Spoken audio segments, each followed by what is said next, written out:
ತಾಲೂಕು ಉತ್ತಮ ಶಿಕ್ಷಕ ಪ್ರಶಸ್ತಿ ಪಡೆದ ಶಿಕ್ಷಕನಿಗೆ ಅದ್ದೂರಿ ಸನ್ಮಾನ.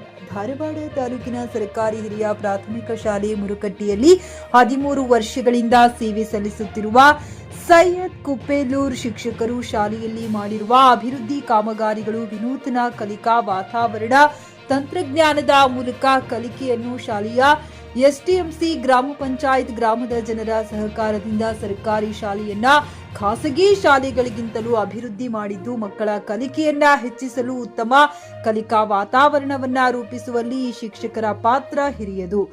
ಇದನ್ನು ಗಮನಿಸಿದ ಧಾರವಾಡ ತಾಲೂಕಿನ ಕ್ಷೇತ್ರ ಶಿಕ್ಷಣಾಧಿಕಾರಿಗಳು ಈ ಶಿಕ್ಷಕರಿಗೆ ತಾಲೂಕು ಉತ್ತಮ ಶಿಕ್ಷಕ ಪ್ರಶಸ್ತಿ ನೀಡಿ ಲಿಂಗಾಯತ ಭವನದಲ್ಲಿ ನಡೆದ ಶಿಕ್ಷಕರ ದಿನಾಚರಣೆ ಕಾರ್ಯಕ್ರಮದಲ್ಲಿ ಶಿಕ್ಷಣ ಇಲಾಖೆಯ ಹಿರಿಯ ಅಧಿಕಾರಿಗಳು ಇವರಿಗೆ ಗೌರವಿಸಿ ಸನ್ಮಾನ ಮಾಡಿದರು.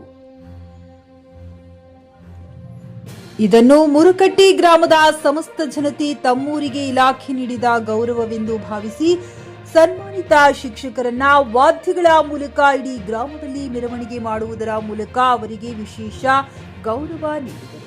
ಈ ಸಂದರ್ಭದಲ್ಲಿ ಎಸ್ಟಿಎಂಸಿ ಅಧ್ಯಕ್ಷರಾದ ರಾಘವೇಂದ್ರ ಪರಸಪ್ಪನವರ್, ಚುನಾಯಿತ ಪ್ರತಿನಿಧಿಗಳಾದ ಮಲ್ಲವ್ವ ಹರಿಜನ್ ಹಾಗೂ ಗೀತಾ ಎಟ್ಟಿ, ಊರಿನ ಗುರು ಹಿರಿಯರು, ಶಿಕ್ಷಣ ಪ್ರೇಮಿಗಳು ಹಾಗೂ ಶಾಲಾ ಗುರುಬಳಗ ಭಾಗವಹಿಸಿದ್ದರು.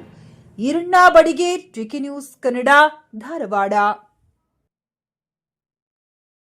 ಪಿಯುಸಿ ಮುಗಿಸಿ ನರ್ಸಿಂಗ್ ಮಾಡಲು ಹಾಗೂ ಫಿಸಿಯೋಥೆರಪಿ ಮಾಡಲು ಇಚ್ಛಿಸುವವರಿಗೆ ಉತ್ತಮ ಅವಕಾಶ. ಹುಮ್ನಾಬಾದ್ನ ಎಚ್ಕೆಡಿಇಟಿಯ Umadevi Patil college of nursing ನಲ್ಲಿ ಬಿಎಸ್ಸಿ ನರ್ಸಿಂಗ್ ಹಾಗೂ ಡಿಪ್ಲೊಮಾ ನರ್ಸಿಂಗ್ ಕೋರ್ಸ್ ಲಭ್ಯ ಹಾಗೂ ಭೀಮರಾವ್ ಪಾಟೀಲ್ ಕಾಲೇಜ್ ಆಫ್ ಫಿಸಿಯೋಥೆರಪಿನಲ್ಲಿ ಬಿಬಿಟಿ ಮತ್ತು ಎಂಪಿಟಿ ಸ್ನಾತಕೋತ್ತರ ಪದವಿ ಲಭ್ಯವಿದೆ. ಇಲ್ಲಿ ಪ್ರವೇಶ ಪ್ರಾರಂಭವಾಗಿದ್ದು, ಉತ್ತಮವಾದ ಕ್ಲಾಸ್ ರೂಮ್, ಅನುಭವವುಳ್ಳ ಅಧ್ಯಾಪಕರಿಂದ ಬೋಧನೆ, ಪ್ರತ್ಯೇಕ ಲ್ಯಾಬ್ಗಳ ವ್ಯವಸ್ಥೆ, ಹೈಟೆಕ್ ಆಸ್ಪತ್ರೆಯೂ ಲಭ್ಯವಿದೆ ಹಾಗೂ ವಿದ್ಯಾರ್ಥಿಗಳಿಗೆ ಪ್ರತ್ಯೇಕ ಹಾಸ್ಟೆಲ್ ವ್ಯವಸ್ಥೆಯೂ ಲಭ್ಯವಿದೆ. ಹಾಗಿದ್ರೆ ತಡೆಯಾಕೆ, ಹಿಂದೆ ಭೇಟಿ ನೀಡಿ. NH65 ರಸ್ತೆ, ವೀರಭದ್ರಗಿರಿ, ಸಿಂಗನಕೀರ ಕ್ರಾಸ್, ಹುಮ್ನಾಬಾದ್. ಹೆಚ್ಚಿನ ಮಾಹಿತಿಗಾಗಿ ಸಂಪರ್ಕಿಸಿ ಆಡಳಿತಾಧಿಕಾರಿ ಡಾಕ್ಟರ್ ಸದಾನಂದ ಪತ್ರಿ 9019078988.